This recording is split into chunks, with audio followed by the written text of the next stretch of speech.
Hello friend, आज की story है नई भोर। आज दफ्तर में काम बहुत था।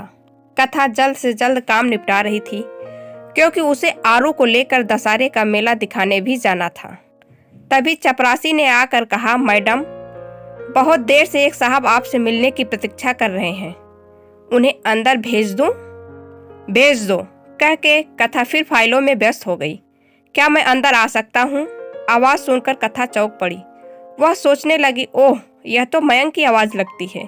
इतने सालों बाद यहाँ क्यों और कैसे आया है? हाँ, आइए, अपने दिल की तेज होती धड़कनों को काबू करते हुए कथा ने कहा। पर्दा खुला और आशा के अनुरूप ही मयंक दरवाजे से भीतर आया। जैसे उसकी नज़र कथा पर पड़ी, वह चौंक पड़ा और हकलाते हुए बोला, कथा तुम? मेरा मतलब मैडम कथा चौधरी, नगर आयुक्त। हाँ, मैं ही हूँ, कहिए किस काम से आना हुआ? कथा ने अपने भीतर उमड़ रहे तूफान को शांत करते हुए मधुर स्वर में पूछा। मैं अपनी जमीन पर एक अस्पताल बनवाना चाहता हूँ, उसकी फाइल आपके यहाँ जमा है। यदि अनुमति मिल जाती तो आपकी बड़ी कृपा होती। मैडम? मयंक ने मैडम शब्द पर खासा जोर दिया। अभी मैं जल्दी में हूँ, पहले सारे कागजात देख लूँ, जैसा होगा आपको मेरा स्टाफ सूचित करेगा। कहकर कथा अपनी कुर्सी से उठ खड़ी हुई। मयंक उठकर बाहर चला गया। कथा ड्राइवर को घर चलने को कहकर गाड़ी में बैठ गई। बैठते ही यादों ने उसे आ घेरा और वह यादों की गलियों में भटकने लगी। कॉलेज में कदम रखते ही उसका सामना मयंक से हुआ था। सुंदर सजीला मयंक शहर के एक नामी वकील का बेटा था। कॉलेज की हर लड़की मयंक की दीवानी थी और कक्षा में लड़कियों के बातचीत का टॉपिक भी मयंक हुआ करता था। कथा के माता पिता शिक्षण से जुड़े थे। वह मध्यम वर्गीय परिवार से थी। गोरा रंग, लंबे बाल और तीखे नयन नक्श कथा को खूबसूरत बनाते थे। वह पढ़ने में काफी अच्छी थी, इसलिए लड़कियों के बीच मयंक के प्रति दीवानगी देखकर वह हंसकर रह जाया करती थी। उसे मयंक जैसे लफंगे लड़के बिल्कुल भी पसंद ना थे। कॉलेज आरंभ हुए लगभग 5 महीने बीतने को थे कि एक दिन कॉलेज के सभी विद्यार्थी शहर से थोड़ी दूर जलप्रपात पर पिकनिक के लिए गए। वहां दोस्तों की फरमाइश पर मयंक ने कई गीत सुनाए। कथा ने महसूस किया कि मयंक गीत गाते समय बार बार उसी की ओर देख रहा था। न जाने क्यों कथा को भी मयंक का उसे देखना अच्छा लगा। धीरे धीरे कथा मयंक की ओर खींचने लगी। शायद उसे इस बात का गर्व होने लगा कि जिस मयंक का पूरा कॉलेज दीवाना है, वही मयंक उसे चाहने लगा है। अब मयंक और कथा के प्रेम के बारे में सभी को पता था और कॉलेज की लड़कियां कथा की किस्मत से ईर्ष्या करने लगी थी। फाइनल ईयर खत्म होने को था। परीक्षाओं के पहले एक दिन मयंक कथा को जिद करके अपने घर ले गया। उस समय मयंक के घर वाले किसी विवाह में शामिल होने के लिए बाहर गए हुए थे। मयंक ने मौके का फायदा उठाना चाहा था, परंतु कथा किसी तरह वहां से बचकर चली गई। वापस घर पहुंचकर मयंक एवं स्वयं से नफरत होने लगी। कथा सोचने लगी, आज तो अनर्थ ही हो जाता। गलती मेरी ही है। मैं ही मयंक की बातों और प्यार के झूठे खेल में आ गई। मैंने क्या सोचा था और वह कैसा निकला।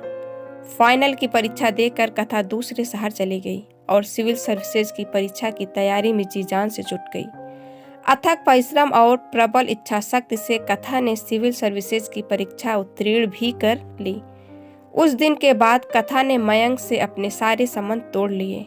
हालांकि मयंक ने कथा की सहेलियों के माध्यम से 1-2 बार संपर्क करने का प्रयास भी किया, परंतु कथा का तो जैसे प्यार से विश्वास ही उठ गया था। आज इतने सालों के बाद कथा ने विवाह नहीं किया।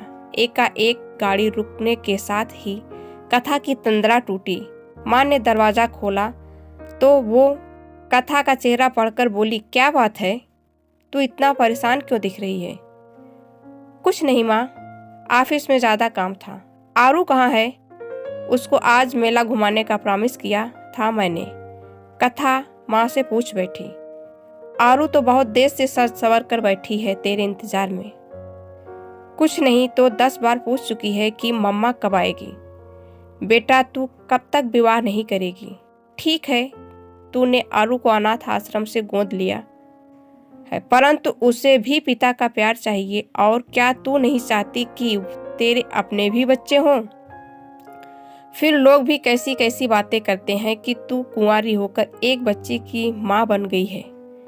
माँ ने हमेशा की तरह कथा को समझाने की चेष्टा की। तब तक 4 साल की छोटी सी प्यारी सी गोल मटोल आरू वहां आ गई और कथा के गले में बाहें डाल दी। मम्मा, मैं कब से आपका वेट कर रही थी, मेला देखने चलो ना। रात को थक कर बिस्तर पर लेटी कथा की आंखों से नींद कोसों दूर थी। रह रह के मयंक का चेहरा उसकी आंखों के सामने घूम रहा था। मयंक उसका पहला और आखिरी प्यार था। कथा सोचने लगी, पता नहीं मयंक ने विवाह किया होगा या नहीं। क्या पता वह भी अभी तक मुझे न भूल पाया हो। परंतु अगले ही क्षण उसका दिमाग उसकी भावनाओं पे हावी हो गया। यह कैसी मूर्खतापूर्ण बातें सोच रही हूं मैं। मयंक का विवाह हुआ हो या नहीं, उससे मुझे क्या फर्क पड़ता है। मयंक ने अपनी दौलत के नशे में चूर होकर मेरे प्यार का अपमान किया। वह मुझे एक बेजान गुड़िया समझ मेरी भावनाओं से खेलता रहा। यह तो अच्छा हुआ कि सही समय पर मेरी आंखें खुल गई और मैं उसके चंगुल से बच निकली। क्या विवाह करना ही किसी नारी के जीवन का मकसद होना चाहिए? क्या पुरुष के बिना नारी संपूर्ण नहीं है? आज मैं सशक्त हूँ तो मुझे दूसरी बच्चियों और महिलाओं को संबल प्रदान करना चाहिए। आखिर मैंने सिविल सेवा भी इसीलिए चुनी थी कि मैं समाज के उत्थान में अपना योगदान दे सकूं। मुझे आरू को पढ़ा लिखाकर अच्छा नागरिक बनाना है और आरू जैसी अन्य दूसरी बच्चियों का भी जीवन संवारना है। अब कथा के दिमाग से उथल पुथल शांत हो चुकी थी और वह सोच रही थी कि कल ही वह मयंक की फाइल पर उचित कार्यवाही कर अपने स्टाफ से मयंक को खबर भिजवा देगी, जिससे मयंक को फाइल के बहाने उसके ऑफिस में बार बार आने का अवसर न मिले। कथा के जीवन से भी रात के काले अंधेरे विदा ले रहे थे और एक नई भोर का आगमन हो रहा था। हेलो फ्रेंड, अगर ये स्टोरी आपको अच्छी लगी हो तो चैनल को लाइक कीजिएगा और सब्सक्राइब कीजिएगा और एक प्यारा सा कमेंट जरूर छोड़िएगा ताकि मैं आपके लिए एक ऐसी और स्टोरी ला सकूं। Thank you so much.